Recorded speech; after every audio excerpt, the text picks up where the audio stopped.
So what does bipolar disorder have to do with different levels of consciousness? Well, it turns out a lot. And to illustrate my point, the first thing I'm going to do is talk to you about the different people we worked with who had bipolar disorder this year. So the first person I'll talk about is my younger niece, who I will call here Anna.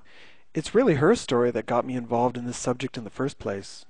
Now, for those of you who don't know me, 12 years ago I was sent to a psychiatric hospital with an experience that other people saw as insanity, but I was sure was very beneficial to me.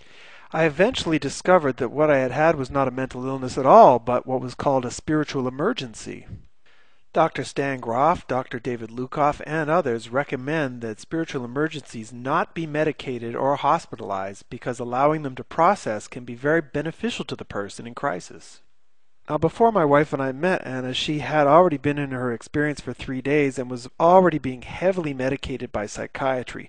So my big question at the time was Anna mentally ill, or was she having an experience like my own, something like a spiritual emergency? To start, our experiences had a lot more similarities than there were differences. We both went through periods of high energy levels, had a strong desire to take off our clothes. Our sense of taste, smell, vision, all of that heightened. We had strong feelings of euphoria during the experience, and we both became extremely emotional. As far as differences go, the biggest difference was in our background. I had had my crisis at the age of 30, and I had been university educated and well-traveled by then. And she had her crisis when she was only 17 years old and just leaving high school, going on to university. If there was one big difference, it was how we approached the experience. I saw mine as a deeply sacred thing, and I knew it was a special thing to go through.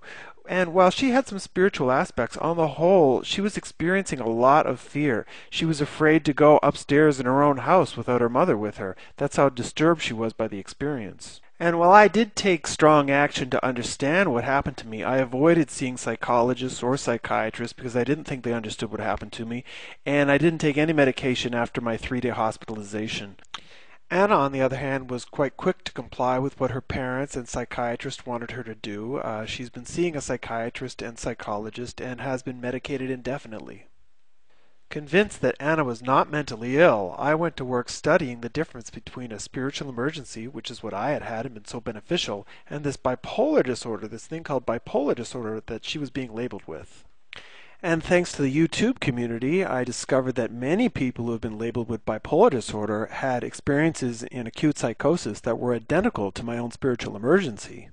Along with the symptoms Anna showed, there can be experiences of oneness and timelessness, a sense of all-knowing the universe, and even a sacredness to the experience. You can experience delusions and hallucinations, usually of a spiritual nature. You will also think that you're dreaming or in some sort of a play or a dream world, and in this dream world you will want to test reality, which could lead you to want to walk through walls or even smash your car. Other symptoms can include the sense that you're being tested by God, that you're the Messiah, the prophet, or a saint. More and more, it looked like spiritual emergencies and bipolar disorder were the same thing. And then, just as I was figuring all this stuff out, Anna's older sister, Eliana, had an experience of her own. And once again, the initial symptoms were identical to Anna's and my own. And Ileana strongly conveyed the experiences of the spiritual emergency as well, the oneness, timelessness, delusions, testing reality. Now, knowing what had happened to her sister, once her crisis got deeper, she called us immediately, and we supported her for 5 days completely unmedicated and without hospitalization.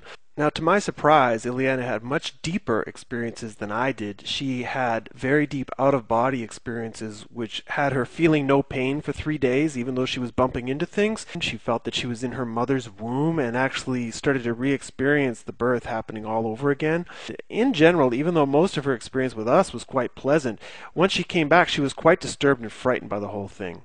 While the bulk of her psychosis happened in the first manic episode, she would go on to have 2 more, and it was only after the third psychosis, which happened about 2 months later, that she was able to feel that she had a genuine rebirth and was finally able to get back to normal life. So the whole thing took about 2 months.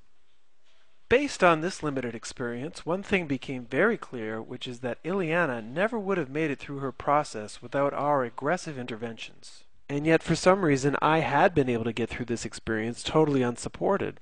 How?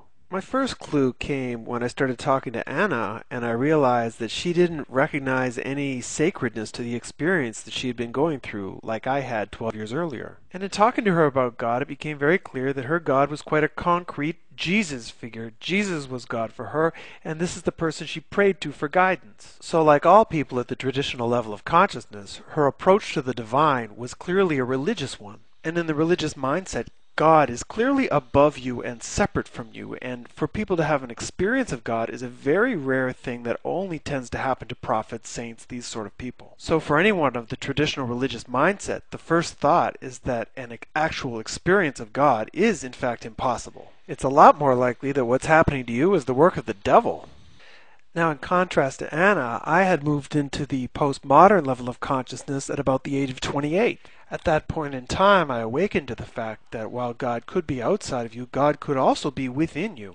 And as a result, when I went into my psychosis 2 years later, the sacredness of it was unmistakable. So whereas I was able to trust this process and go with it, Anna was very unsure of what was happening and trusted the authority figures who told her to stop it immediately. And in her case, these authority figures were at the modern level. That's where our medical model is today. And similar to the traditional level, any psychosis, spiritual or otherwise, should be blocked immediately. Not because it's the work of the devil, but because it's a malfunction of your biological machinery. And it was at this modern level that Eliana had been exploring reality. Much like a social scientist, she had been traveling France recently and found the culture there fascinating and found herself a little bit confused as to what was the truth, which was the proper way to live, the right way to live, the French way or the Brazilian way, which way was right. And unlike traditional people that always carry a cultural bias, Eliana was looking at things in a very objective, factual way. And with this rational approach to life, she really showed her modern level of consciousness. Now, while all this was happening, I was getting a lot of email coming in through YouTube, and by now I've probably talked to over 200 people who have had some sort of psychosis.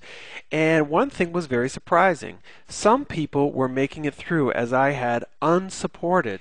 They were healing, and what was really interesting was that all of these people that were healing were fitting into the postmodern level of consciousness. Just like the postmodern profile, these people had a deeper interest in spirituality than normal, and when their experiences came, they often did come related to some sort of spiritual practice or insight that came related to their relationship with God. They were almost always university educated, and generally over the age of 25. Almost all of them were over the age of 25. And how did they do it? Well, they recognized it for the sacred experience that it was, and they surrendered to the process. Now, I want to remind you that this was a small group of people among the postmodern types that had this rebirth as I did and came through unmedicated. Everyone else was having their process blocked, either by the psychiatry and psychology of the modern level, by the religion of the traditional level, or even by their own fears. So, how do levels of consciousness affect bipolar disorder? Well, for one, it's only at the postmodern level of consciousness that we start to open up to the possibility of a positive, spiritual, manic experience. And as a result of this open attitude, some postmoderns are able to heal their disorder without support, simply by surrendering to the experience with faith. In contrast, people at the modern and traditional levels cannot heal without support because their level of consciousness is not prepared for this spiritual experience.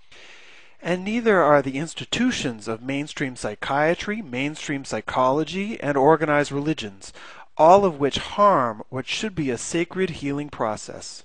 However, healing is possible for people at other levels, with loving support and a level 7 power of now approach to this psychosis. And that's what I'm going to talk about next.